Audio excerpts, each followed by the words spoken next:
Doctor के पास जाके वो क्या बोलेंगे कि दैया रे दैया, कहां से आ गए पार्थ और उमेश भैया।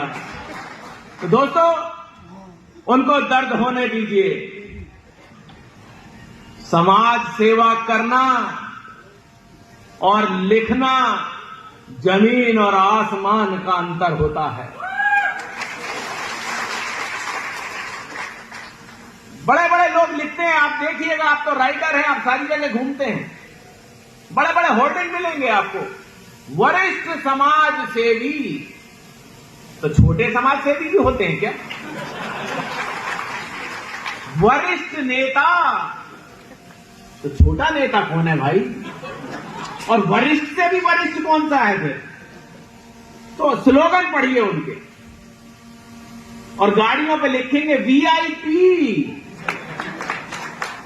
कहां के वीआईपी हो भाई?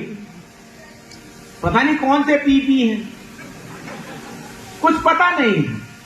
और अपनी पहचान बनाने के लिए गाड़ी पर लिखना पड़ता है कि मैं जनप्रतिनिधि हूं, मैं विधायक हूं, मैं पूर्व प्रत्याशी हूं, मैं ये गाड़ी पर लिखना पड़ता है। मतलब इतनी ज्यादा स्थिति खराब है कि आपको लोग पहचान नहीं पा रहे हैं, जब तक आपने गाड़ी पर लिखना पड़ा। क्या मेरी गाड़ी पे कभी लिखा देखा है महापौर?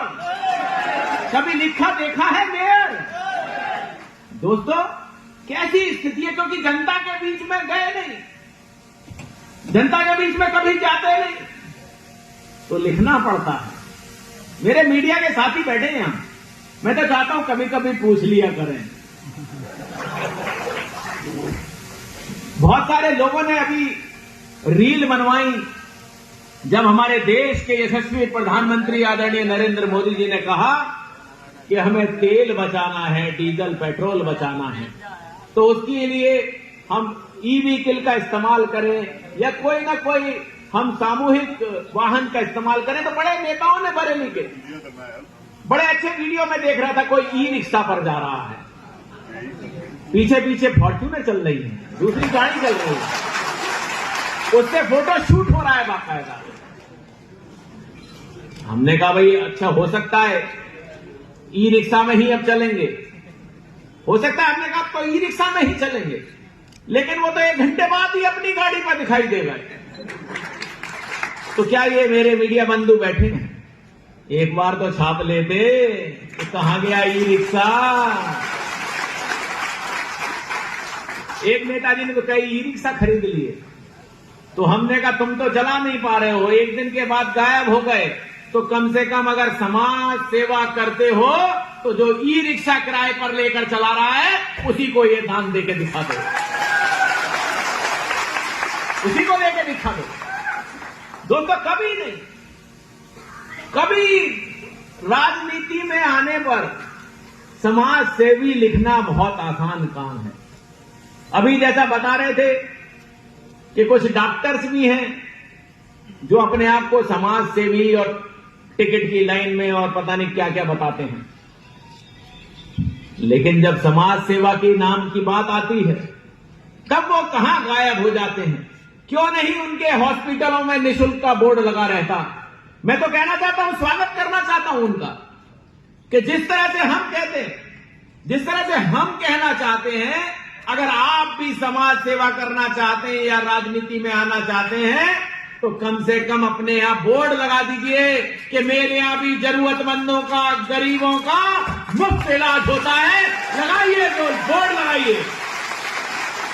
जनता ने आपको इसलिए नहीं चुना था कि जब आपको काटने का नंबर आएगा, या जब आपको समाज सेवी इसलिए नहीं बनाया कि जब आप किसी मरीज का ऑपरेशन कर रहे होंगे तो ये सोच रहे होंगे कि ये गरीब और अमीर कुछ भी हो, मेरी तो वसूली 1-2 लाख की होके ही रहेगी। तो सोच बदलनी पड़ती है, सोच बदलनी पड़ती है। बहुत सारे लोगों ने कहा कि साहब उमेश गौतम जी के पास तो बहुत पैसा है, वो तो कुछ भी कर सकते हैं। अगर यही मानते हो तो सरेंडर होके बैठ जाओ। क्योंकि मेरे पास तो लाखों करोड़ों लोगों की दुआएं हैं और दिनों रात मेहनत करता हूं, दिनों रात खड़ा रहता हूं, तो ऊपर वाले का आशीर्वाद भी है। तो तुम्हें क्यों कष्ट हो रहा है? तुम्हें क्यों कष्ट हो रहा है?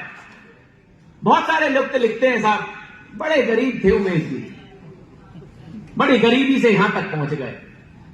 मैं उनसे पूछना चाहता हूं कि 98 में, आज से 28 साल पहले मैंने इन्वर्टिस की स्थापना की थी। छोटा कॉलेज था, छोटा सिविल लाइन में जहां हमारा कैंप कार्यालय, वहां से हमने शुरुआत की थी। लेकिन जो लोग जानते होंगे उनको पता होगा कि अगर उस समय भी मैं कॉलेज में आया था तो मर्सिडीज में ही आया था, किसी और गाड़ी में नहीं आया। ये 28 साल पहले की बात है दोस्तों। तो कौन है वो लोग जो कहते हैं कि गरीबी में आए थे? तो दोस्तों, ये लोगों की हर तरह का एक चाल चलन और उनका चरित्र दिखाता है। हर तरह की कोशिश करते हैं, हर तरह की कोशिश। लेकिन आज हमारे युवा, देखा है नेपाल में क्या हुआ था? जब युवा ठान लेता है कि कुछ करना है तो कोई दुनिया की ताकत रोक नहीं पाती। तो आज बरेली की जनता को विश्वास है, बरेली के लोगों को विश्वास है कि अगर उमेश गौतम या पार्थ गौतम कुछ करेंगे तो अपने लिए अगर 1 रुपए का खर्च करेंगे तो इस जनता के लिए 2 रुपए खर्च करने की ताकत वो रखते हैं। दोस्तों, डिलीवरी योद्धाओं के हम काफी दिन से बहुत सारे आंदोलन भी देख रहे थे कि डीजल के, पेट्रोल के रेट बढ़ गए तो हमारे भी रेट बढ़ने चाहिए। और प्रासंगिक है कि अपने घर से छोटा डिलीवरी योद्धा दे देगा जाकर। अगर रेट बढ़े हैं तो क्या किसी से छुपा के बढ़े हैं? पूरे देश को पता है कि 4-4 बार रेट बढ़ चुके हैं। तो आपके रेट अगर नहीं बढ़े तो आपके आंदोलन में मैं आपके साथ खड़ा दिखाई दूंगा।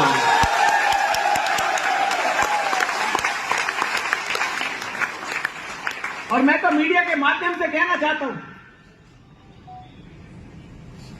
कि जो लोग अपने घरों में एसी में बैठकर तपती दोपहरी में 1 बजे 2 बजे जब अपना खाना मंगाते हैं, डिलीवरी मंगाते हैं, और वो राइडर, वो हमारा डिलीवरी योद्धा जो भीषण गर्मी में 45 और 47 के टेम्परेचर पर जब आपके घर में तपती गर्मी में आपके ठंडक में बैठे हुए आपको खाना खिलाने के लिए खाना लेके आता है, तो एक बार कम से कम उसे ठंडा पानी तो पिला दिया करो, जिससे कि उसको भी शांति मिल जाए। पर दोस्तों, मुझे पता था कि कोई असर लोगों पे होता नहीं। उनको कहते हैं कि ये तो उनका काम है, ये तो उनका काम है, वो तो अपना काम करेंगे। तो इसलिए आज हमने निर्णय लिया है कि आप सबको इंसुलेटेड वाटर की बोतल, और वो भी कोई लोकल मार्का नहीं, मिल्टन की कवर के साथ 1 लीटर की बोतल आप सबको दी जाएगी। दोस्तों,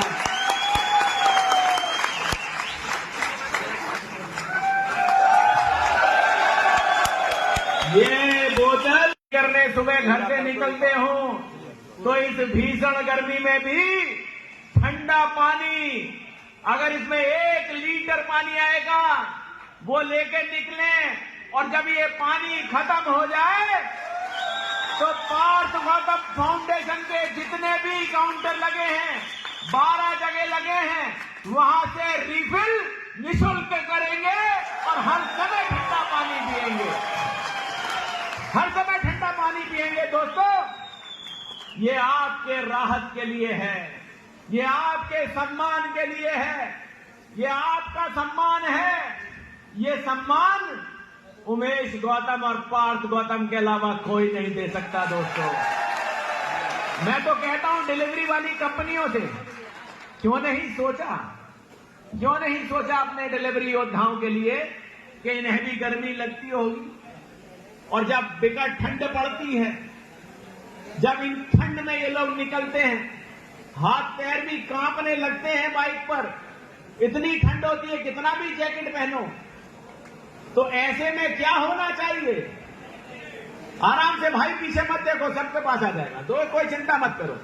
अभी रुक जाए, अनुभव थोड़ी देर रुक जाए, अभी ये बांटने वाले लोग अभी रुक जाए थोड़ी देर, हमारा कहने के बाद ही शुरू करेंगे।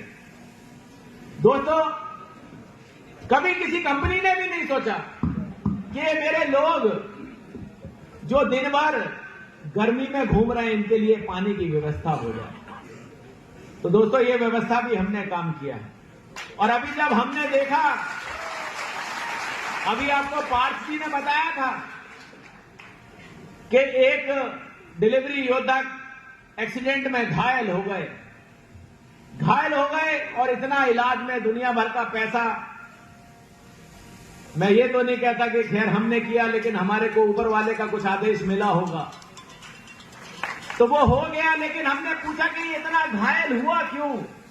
ये तो लोकल डिलीवरी में जा रहा था, लोकल डिलीवरी में ऐसी दिक्कत क्या आ गई, इसको कैसी चोट लग गई? तो पता लगा कि उसने हेलमेट नहीं पहना था। अगर हेलमेट पहना होता तो शायद इतनी चोट नहीं लगती। तो दोस्तों, आज हमने निर्णय लिया कि मेरे सारे डिलीवरी योद्धाओं को आज लोकल नहीं, एक कंपनी का हेलमेट भी सभी योद्धाओं को दिया जाएगा। सारे योद्धाओं को हेलमेट भी दिया जाएगा, क्योंकि सुरक्षा हम अपनी नहीं, हम चाहते सबकी सुरक्षा होनी चाहिए। और खाली कहने के लिए नहीं, ये सुरक्षा दिखनी चाहिए। पूरे बरेली का एक एक व्यक्ति अपने आप को सुरक्षित महसूस करता हुआ रोड पे चलता दिखाई देना चाहिए। दोस्तों, लगना चाहिए, महसूस होना चाहिए आपको कि आपकी सुरक्षा के लिए आपके बड़े भाई के रूप में, आपके छोटे भाई के रूप में उमेश गौतम और पार्थ गौतम 24 घंटे खड़े हैं।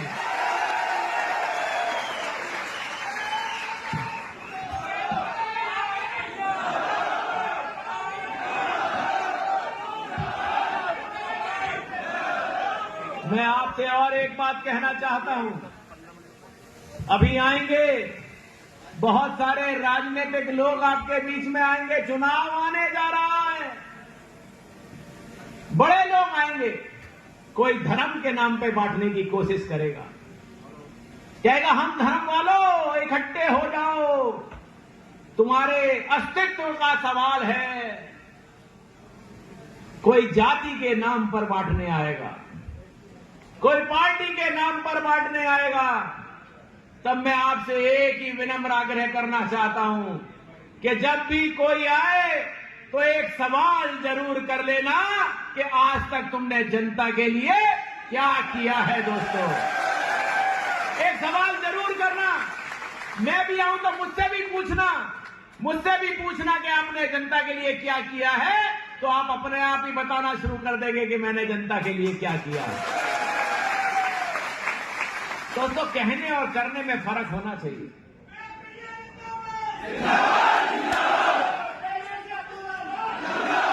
दोस्तों, जब हमने 20,000 बहनों से राखी बंधवाई तो क्या वो एक धागा था? वो बहनें, मुझे एक एक क्षण याद आता है जब मैं उन बहनों से मेरी आंखें नम हो जा रही थी जब मैं उनसे आंखें मिला रहा था। एक बहन ने कहा, भैया मैं सुबह 4 बजे उठ गई थी। मैंने कहा, ये माला कहां से ले आई? रंग बिरंगे अलग अलग तरह के फूल। बोली 4 बजे उठी, पैसे तो मेरे पे नहीं है, तो मैं सब पार्कों में गई। किसी पार्क में 1 फूल मिला, किसी पार्क में 2 फूल मिले। वहां से मैंने फूल लाके बड़ी मेहनत से मैं 8 बजे तक घर पहुंची। 4 घंटे पार्कों में ढूंढ के ये अपने हाथ से बीने हुए फूलों की माला आपके लिए लाई हूं। सोच के देखिए उस बहन के प्रति क्या मेरा कोई कर्तव्य नहीं है? आप जाके पूछिएगा, जिन 20,000 बहनों ने मेरे को राखी बांधी है, और कोई ऐसा नहीं कि किसी धर्म को देख के या धर्म विशेष को देख के राखी बंधवाई गई हो। हिंदू, मुस्लिम, सिख, ईसाई सभी ने मेरे हाथों में बांधी है राखी दोस्तों, सभी ने। और मैंने उनको खाली आश्वासन नहीं दिया, मैंने खाली आश्वासन नहीं दिया कि बस हाँ मैं तुम्हारा भाई हूं। उनसे पूछ के देखिएगा, मैंने बोला है कि खाली भाई ये राखी तक नहीं है, जो तुम्हारा सगा भाई भी ना कर सके, अगर वो मैं खड़ा होकर कर पाऊं, ऐसा उमेश भाई आपका बना है।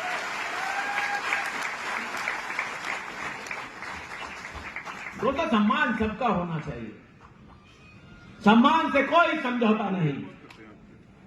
और चाहे दर्द कितना भी होता रहे, किसी को दर्द हो तो उसका दर्द और बढ़ता रहे और आवाजें बार बार निकले।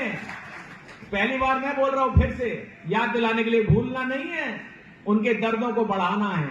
और दूसरी लाइन आप बोलेंगे तो आज डॉक्टरों पे जाके क्या बोलेंगे वो नेताजी कि हाय रे दैया, रे दैया, दैया रे दैया। हाँ, तो कहां से आ गए ये पार्थ और उमेश भैया, क्योंकि राजनीति के ऊपर उनकी बुलडोजर चल गया है। दोस्तों, याद रखना है, याद रखना है कि खाली भाषण नहीं देना, कुछ करके दिखाना है, कुछ करके दिखाना है। क्योंकि भाषण तो हमने बहुत सुने हैं, बड़े बड़े मंचों से बड़े बड़े भाषण सुने हैं, बहुत सारी चीजें तो अभी आपको बता नहीं पाए कि क्या क्या काम करते हैं। आपने सोशल मीडिया पर देखा हो, बहुत सारे घर आज भी बरेली शहर में ऐसे हैं। बरेली शहर का मतलब, मेरा बरेली शहर और कैंट अगर विधानसभा की बात करें तो दोनों विधानसभा, यानी कि मेरा जो मेयर महापौर का क्षेत्र है, बहुत सारे घर हैं आज भी झोंपड़ी में लोग रह रहे हैं। क्यों चिंता किसी ने नहीं की? नहीं वो 2011 के सेंसस में आ पाए, उनको घर नहीं मिल पाया। कल जब रात को बिजली कड़क रही थी तो बहुत सारे लोग तो अपने घरों में आराम से एसी लगा के सो रहे थे, लेकिन उनका क्या, वो तो ये डर रहे थे कि इस फूस पर अगर बिजली गिर गई तो ये भी जल जाएगा, बारिश तेज आ गई तो भी ये गल जाएगा, तो मेरे बच्चे कहां सोएंगे। क्या चिंता की किसी ने उनकी? कोई चिंता नहीं करी, सिर्फ लिख दिया कि हाँ मैं समाज सेवी हूं। लेकिन मैं बताना चाहता हूं यहां गर्व के साथ कि ऐसे लोगों की चिंता करने का काम, उनके घर पर फूस हटाकर टील लगाने का काम अगर किसी ने किया है तो वो भी पार्थ गौतम ने किया, किसी और ने नहीं किया, किसी और ने नहीं किया। कलेजा चाहिए करने के लिए। लोग कहते हैं कि हमारा तो इतना सा दिल है, तो उसमें क्या करेंगे? दिल सिर्फ अपने परिवार के लिए है। हमने भी लेकिन बता दिया कि हमारा दिल इतना सा नहीं है, अंदर तो हो सकता है इतना सा ही हो, लेकिन हमारा दिल इतना बड़ा है, इतना बड़ा है, जिसमें पूरे बरेली की जनता भाई बहन की तरह बैठी हुई है। दोस्तों, भाई बहन की तरह बैठी हुई है। तो मैं आपको ये विश्वास दिलाना चाहता हूं कि कोई भी काम हो, किसी भी तरह, आपके बीच में लगातार सेवा के कार्य हो रहे हैं और ये सेवा किसी से छुपी नहीं है, ये कार्य छुप के नहीं हो रहे हैं, ये खुलेआम सबके सामने हो रहे हैं। तो राजनीति में जिनके पेटों में दर्द हो रहा है, वो दर्द आज और बढ़ने वाला है और उनके, मैं तो ये बताने वाला हूं, उनकी एक आवाज आज जरूर निकलने वाली है और वो डॉक्टर के सामने कहने वाले हैं जाके, हाय रे दैया, रे दैया। ये कहां से आ गए पार्थ और उमेश भैया? क्या आवाज? ऐसा नहीं कि वो झूठ मूठ की बनी हुई हो, क्योंकि पता सब लग जाती है, लेकिन अगर समस्या आपकी कोई भी जेन्युइन समस्या है तो मैं आपके सामने, मीडिया कर्मी बैठे हैं, सारी रिकॉर्डिंग हो रही है, मैं आपके सामने दावा करता हूं कि आपकी सही समस्याओं के लिए 24 घंटे निराकरण करने के लिए उमेश गौतम तैयार बैठा है। दोस्तों, आपके और आपके परिवार के लिए आज हम मेडिकल कार्ड दे रहे हैं। ये डिलीवरी योद्धाओं के लिए आज हमने ये मेडिकल कार्ड, जो किसी भी इंश्योरेंस से बड़ा है, ये हमारा अपना कार्ड है। किसी डॉक्टर की हिम्मत हो तो निकाल के दिखाएं। दोस्तों, ये कार्ड हमने आपको दिया है। इसमें सबसे ज्यादा जरूरी क्या है कि सबसे पहले अपने घर वालों को बताएं। आपके घर में बुजुर्ग होंगे, उनको भी बताइए। बहुत सारे घर में बुजुर्ग इसलिए डॉक्टर के यहाँ नहीं जाते कि हमारे बच्चा कितना पैसा कमा रहा है, हमारा खर्चा हो जाएगा, इसको कहीं से मांगना पड़ेगा, हम कहां से पैसा लाएंगे। तो इसलिए बेचारे बिना इलाज के घर में लेटे लेटे दम तोड़ जाते हैं। लेकिन उन बुजुर्गों को जाके बता देना कि तुम्हारा एक और बेटा उमेश गौतम के रूप में खड़ा हो गया है। उनको बता देना जाकर, जब आपके और 2 बेटे जुड़ गए, एक उमेश गौतम और एक पार्थ गौतम, अब आपके इलाज में कोई दिक्कत नहीं होगी। तो ऐसे बुजुर्गों को अगर मैं तो आपका परिवार कहता हूं, और साथ में एक बात और जोड़ देता हूं, क्या आपका परिवार का मतलब खाली आपके माता पिता, पत्नी और बच्चे नहीं। अगर आपका चाचा भी है, आपकी मौसी भी है, तो उसको भी परिवार मानना और उन पर भी ये कार्ड काम करेगा। दोस्तों, उन पर भी ये कार्ड काम करेगा। उनको भी महसूस होना चाहिए कि मैं डिलीवरी योद्धा की रिश्तेदार हूं। उनको भी महसूस होना चाहिए कि ये कितने ताकतवर हैं, इनको अंदाजा हो जाना चाहिए। उनको भी गर्व महसूस हो। वो जो अभी तो ये सोचते होंगे, अरे पता नहीं क्या ये मोटरसाइकिल लेके डिलीवरी पे लगा रहता है, पर आज के बाद वो आपको सम्मान के नजर से देखें। आज के बाद वो आपको कहें कि ऐसा बच्चा तो भगवान मेरा भी बना दे, ऐसा डिलीवरी योद्धा मेरा भी बना दे। ऐसा होना चाहिए दोस्तों। और दोस्तों, एक बार उन रिश्तेदारों के सामने जो सम्मान आपका बढ़ाना चाहता है, जो सम्मान आज बढ़ेगा, उसके लिए दोनों हाथ ऊपर करके जोरदार तालियां सारे लोग। तो दोस्तों, याद रखिएगा कि जब कभी कोई बात होती है तो उसकी चर्चा करनी भी जरूरी है, क्योंकि बातों की अगर चर्चा नहीं होती तो वो बात वहीं खत्म हो जाती है। इसलिए आज चर्चा करिएगा। अपने जो अगर डिलीवरी योद्धा रह गए हों तो उनसे चर्चा करिएगा। दूसरे अपने घरों में चर्चा करिए। और आप लोग जहां भी बैठते हों, खास तौर से 2 जगह की चर्चा पूरे शहर में और पूरे देश में फैलती है। वो होती है, एक तो हमारे बाल काटने वाले भाइयों की दुकानों पर, वहां जो चर्चा करते हैं वो भाई सबसे चर्चा करते रहते हैं। और एक जो मोहल्ले में खास चाय की दुकान होती है, वहां पर भी बैठते हैं तो लोग चर्चा करते। तो ऐसी जगह जब भी बैठे, मौका जब भी मिले, तो वहां बताने का कार्य करें कि उमेश गौतम और पार्थ गौतम किस तरह की सेवा आपके लिए कर रहे हैं। दोस्तों, तो ध्यान रखिएगा, अपना बहुत विशेष ध्यान रखिए। जब भी आप डिलीवरी के लिए जाएं, चाहे कितनी भी देर हो रही हो, लेकिन बहुत आराम से अपनी बाइक चलाएं, स्कूटर चलाएं। अगर आप लोगों ने इसी तरह सम्मान देकर और भगवान के आशीर्वाद से मुझे कहीं और भी बिठाया, तो याद रखना, मैं आपको कोई भूलने वाला नहीं हूं। अभी तक तो लोग स्कूटी दे रहे हैं जो 10th और 12th में पास हो रहे हैं। हो सकता है ऐसी जगह मैं बैठा होता तो डिलीवरी योद्धाओं को भी दे देता, लेकिन होगा, आने वाला समय कुछ ना कुछ करेगा। तो दोस्तों, मैं आपका विशेष आभार व्यक्त करता हूं, बहुत बहुत धन्यवाद देता हूं कि आज आप लोग यहां आए, आपने हमारे आग्रह को स्वीकार किया और आपने आकर हम लोगों का सम्मान बढ़ाया है। आप लोग आराम से यहां बैठिएगा।